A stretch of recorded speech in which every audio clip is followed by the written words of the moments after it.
What's up, guys? So today we're going to be doing a wet sand and restore on this center console. This boat's a Blue Wave. This thing came out absolutely insane. I'm going to time lapse the whole thing, and once again we're just focusing on the center console.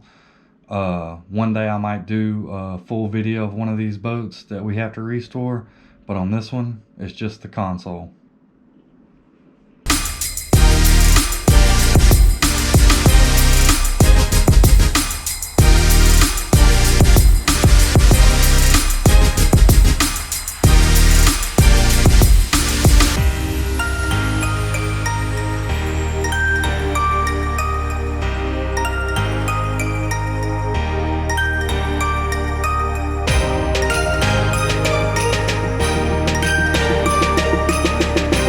So usually if you walk up to a boat and it has little to no shine, or it's gritty, sort of chalky, that's usually a sign that it's really oxidized. And if that's the case, that's telling me we're going to need to go ahead and wet sand the boat.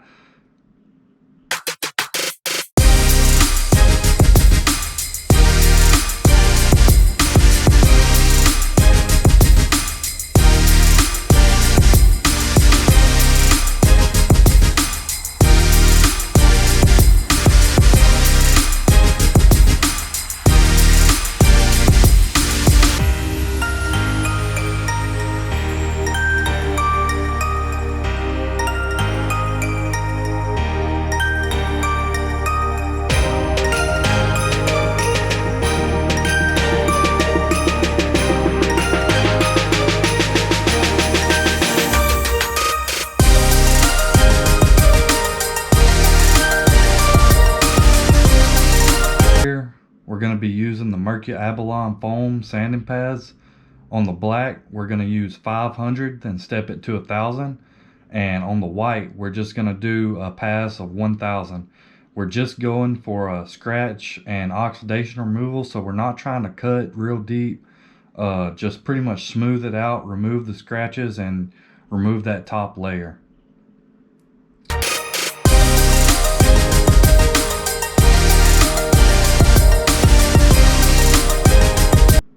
I also like to wipe off all of my sand and dust before I begin compounding, so that it doesn't get caught up in my compounding pad.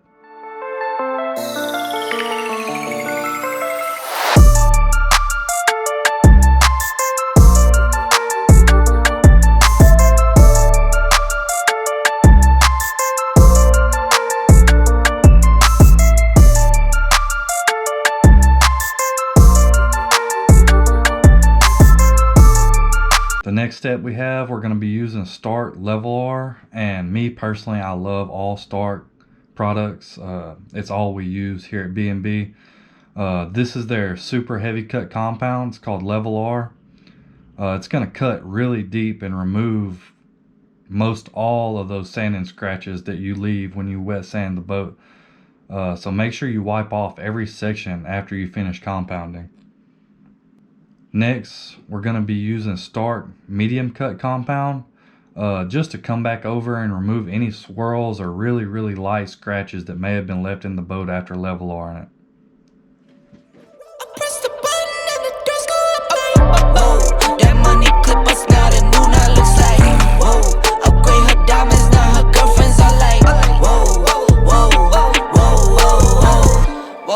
I hit record a drop, you can't ignore it.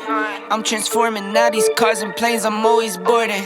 Just out touring down in Charlotte like I play for Hornets. When I'm performing, never boring, now you can't afford it. Champagne Perrier, finished friends on my face, looking like I'm from